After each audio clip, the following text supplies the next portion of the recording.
만약에 이 질문하는 분이 가까운 은행에 갔더니만 아유 법정지상권 이건 대출 안 돼요 이랬어요. 근데 저는 지금 된다 그랬잖아요. 근데 은행 직원이 안 된대. 그럼 누구 말이 맞는 거예요? 은행에 있는 직원이니까 은행 직원 말이 맞죠?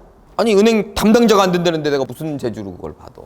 자, 제가 지금 하고 싶은 얘기는 이런 물건은 가치가 훌륭하다면 낙찰 받고 생각하세요.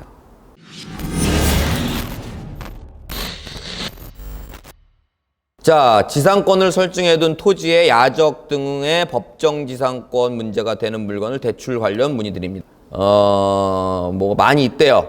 사진을 보니까 뭐 야적을 좀 해놨어요. 컨테이너 몇 개 있고.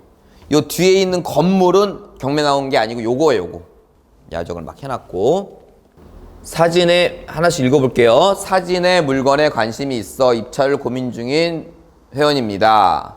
본 건이 제 인생에서 첫 입찰 물건이 될 수도 있을 것 같습니다. 사진에서와 같이 지상에 각종 야적물과 컨테이너 등이 있어 지상권 성립 여지가 있다고 하고 가로 열고 큰 건물의 땅은 다른 땅이랍니다. 토지만 매각이라고 되어 있습니다. 당시 지상권도 같이 설정해 놓은 토지고요. 그 가치가 낮은 물건과 작은 창고에 불과하고 비록 성립 가능성은 낮다고 하나 법정지상권 문제가 있으니 대출이 쉽지 않을 것 같아 고민이 좀 됩니다. 생업이 있어 돌아다니지 못하고 전화로 몇몇 은행에 문의해 봤는데 무관심에 가까운 대응이네요. 입찰 전에 대출 가능 여부 및 조건 등을 확실히 해두고 싶은데 어떤 방법이 있을까요? 혼자 생각에는 근저당 및 지상권을 설정한 찾아가 볼까 생각하고 있었습니다. 비슷한 고민하셨던 선배님들이 계시면 도움 부탁드리겠습니다. 읽어주셔서 감사합니다.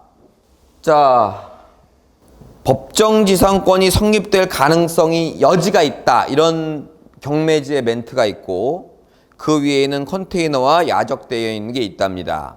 이분의 이제 이거는 이제 그런 법정지상권 여부가 불분명하고 그리고 그런 언급이 나와 있기 때문에 대출을 하기가 좀 나쁘지 않나. 전화를 해봤더니 건성건성이래요, 은행들에서. 그리고 마지막으로 근저당권과 지상권을 설정한 찾아가 보면 어떨까요? 이런 의견까지 했습니다. 자, 여러분들 이렇게 해볼게요. 제가 땅을 하나 낙찰 받으려고 하는데 그 땅에 가보니까 중고차 매매 단지를 하고 있어요. 그래서 거기에 차가 수십 대 막 서 있어요.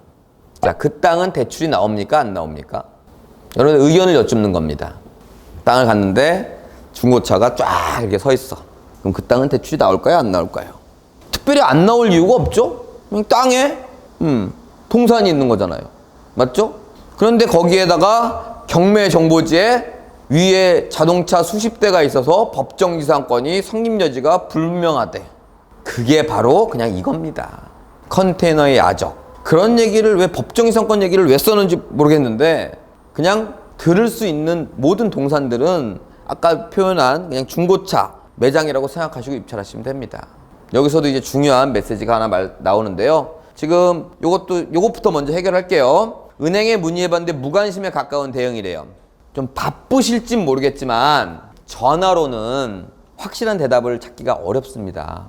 제가 몇 개월 전에 법원에서 대출을 중개해 주시는 분을 만나갖고 제 팬이래요. 팬이라 그래갖고 그분을 제 커뮤니티에 이렇게 명함을 올려놓은 적이 있었어요. 근데 며칠 만에 그분한테 연락이 왔어요. 그 명함 좀 내려달라고. 왜요? 그랬더니만 너무 문의가 많대요.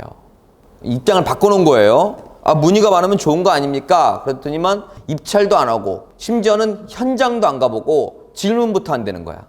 그러면 그 대출을 해주시는 분도 너무 비효율적 질문이 많다 보니까 바로 이렇게 되는 겁니다. 그러니까 적어도 효율적인 걸 상대방한테 알려주기 위해서는 전화가 아닌 현장 방문을 하시는 게 좋을 것 같아요. 절대 현장에 가면 이렇게 무관심에 가까운 대응은 절대 받을 일이 없을 겁니다. 따라서 좀 바쁘시더라도 요것도 중요한 거잖아, 경매도. 그렇기 때문에 현장을 가시고요. 그리고 가시는 방법은 굉장히 좋은 방법입니다. 그렇게 가시면서 혹시 또 다른 정보를 들을 수 있는 가능성도 굉장히 높다라는 점 알려드리고요. 다시 제가 생각하는 결론으로 와보도록 하겠습니다. 자, 제가 뭐라 그랬냐면 위에 동산이 있는 건 대출 나옵니다. 이렇게 그냥 결론을 드렸어요. 그런데 만약에 이 질문하는 분이 가까운 은행에 갔더니만 아유 법정지상권 이건 대출 안 돼요 이랬어요. 근데 저는 지금 된다 그랬잖아요. 근데 은행 직원이 안 된대. 그럼 누구 말이 맞는 거예요? 은행에 있는 직원이니까 은행 직원 말이 맞죠? 아니 은행 담당자가 안 된다는데 내가 무슨 재주로 그걸 봐도. 자, 제가 지금 하고 싶은 얘기는 이런 물건은 가치가 훌륭하다면 낙찰 받고 생각하세요. 이 은행에 가서 안 되면 이 은행에 가시고요. 이 은행에 가서 하면 이 은행에 가시고요. 누구나 다 안 된다는 거라면 만만치 않겠지만 제가 된다 그랬지 않습니까? 근데 그 특정 은행의 특정 직원이 안 된다는 거예요. 위에 동산만 있다. 뭐 법정지상권을 운운하고 자시고 간에 낙찰 받고 생각하세요. 낙찰 받고 낙찰 받으면 전화로만 해도 무관심에 가까운 대응 안 나옵니다. 왜? 내가 이미 낙찰 받아놨으니까. 그럼 이런 건 무조건 받을 수 있으니까 여러분들 제 옛날 생각이 나서 한번 말씀을 드리는데 지금도 개 멍멍이에요. 멍멍이. 근데 우리나라도 그 개 사육하는 데가 많이 없어졌어요. 제가 처음 임장 다닐 때는 진짜 개 사육 많이 했어. 식용개. 근데 이제 그러다 보니까 한 제 가슴만큼 팍을 올려놓고 왜 이렇게 이 배변 이걸 좀 편하게 하기 위해서 철창으로 쫙 이렇게 해갖고 수십 마리를 만들 수 있게 이렇게 해놨다고. 감정평가사들이 가보니까 견사가 쫙 있잖아요. 그러니까 뭐라 그래? 법정지상권 성립여지 불분명 이렇게 써놨어. 그냥 웃겼어. 근데 지금보단 초보였으니까 입찰을 했어요. 낙찰을 받았죠. 그랬더니만 매각 제외 견사 소재 법정지상권 성립여지 불분명 이것 때문에 은행에서 대출을 안 해주겠다는 거야. 어이가 없는 거지. 아 그렇다고 막 은행 직원한테 넌 그것도 모르냐 이놈아 이렇게 욕하지는 못했고요. 한 번만 나와보면 안 되겠냐고. 가보니까 개집이잖아. 개집을 갖고 법정지상권을 운운하는 것 자체가 은행 직원들도 우스운 거야. 현장에 와보니까. 근데 경매지에는 법정지상권 어저께 써 있으니까 이거 안 되는 거 아니야 이렇게 보여진 거고. 따라서 여러분들은 무조건 할 수 있으니까 가치만 훌륭하다면 이런 거는 크게 신경 쓰지 말고 입찰하셨으면 하는 바람입니다. 개집도 집이라. 개한테 지료 청구해요? 아 잠깐만. 나 개하니까 또 생각나는 게 있는데 유치권 신고를 경매 좀 과하게 해볼까? 경매가 진행되고 있는데 한 유찰 2번 됐는데 2번에서 3번째 들어올 때 유치권 신고를 했어요. 유치권 성립됩니까 안 됩니까? 돼. 안 된데 된다가 하나 있어. 제가 지금 아주 간단한 질문이었어요. 쉽게 얘기해서 유치권 신고를 늦게 하면 유치권이 아니냐 이건데요. 제가 주의를 드립니다. 저는 뭐 무조건 100% 이길 수 있다 이런 건 아니에요. 자, 유치권 신고의 기일은 중요한 게 아닙니다. 심지어는 유치권 신고를 안 해도 진짜 유치권이라면 인정이 됩니다. 따라서 유치권 신고를 옛날에 했냐 지금 했냐 물론 재판 붙는 데 있어서 늦게 하면 그만큼 불리한 건 있지만 궁극적으로 늦게 했다 빨리 했다로 유치권이 결정되는 건 아니라는 점 명심하시기 바랍니다. 자 그러면 제가 항상 주장하는 게 뭐죠? 점유입니다. 자, 한 2번 정도 유찰되고 나서 점유를 했어요. 그건 유치권 인정돼요 안 돼요? 이건 바로 나와야죠. 무조건 안 됩니다. 100%. 적어도 한참 전인 경매 접수되기 전부터 있어야 된다는 얘기입니다.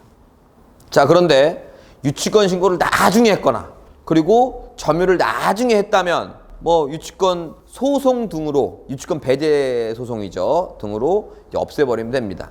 근데 유치권 신고가 최근에 들어왔고 가보니까 아직 점유는 안 들어왔어. 그럼 여러분들은 그냥 점유하시면 됩니다. 소송하면 시간, 노력, 비용 이런 것들이 소소하게 깨지잖아요. 그럼 이제 유치권 신고만 하고 뭐 비어있는 곳이라면 그냥 장난삼아 했나 보다 이렇게 생각하시면 돼요. 그리고 이제 좀 골치 아픈 게 뭐냐면 애초부터 있었으면 유치권이 가능성이 높으니까 그럼 뺄게요. 경매 낙찰 받으니까 들어와 있어.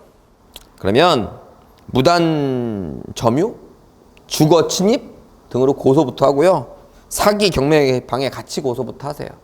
그리고 유치권 부존재 소송을 하면서 아까 배제 소송이 아닙니다. 부존재 소송입니다. 하면서 그래 네가 유치권이면 내가 유치권 돈을 줄게. 하지만 유치권이 아니라면 내가 사용하지 못한 모든 비용을 너한테 청구할 거야.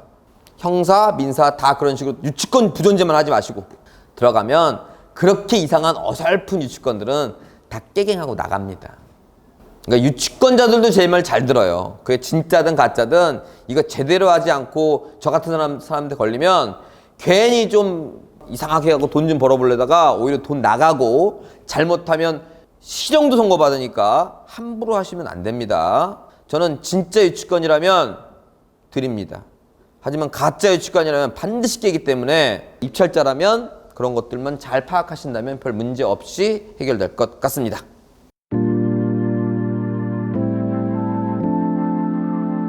Hey. Drive through the sunshine, fill you up and down, girl, I won't lie. Where the fuck are you, where you been at? I gotta live my life, I won't come back. Building my stack and I'm missing you. I just gotta fear that you just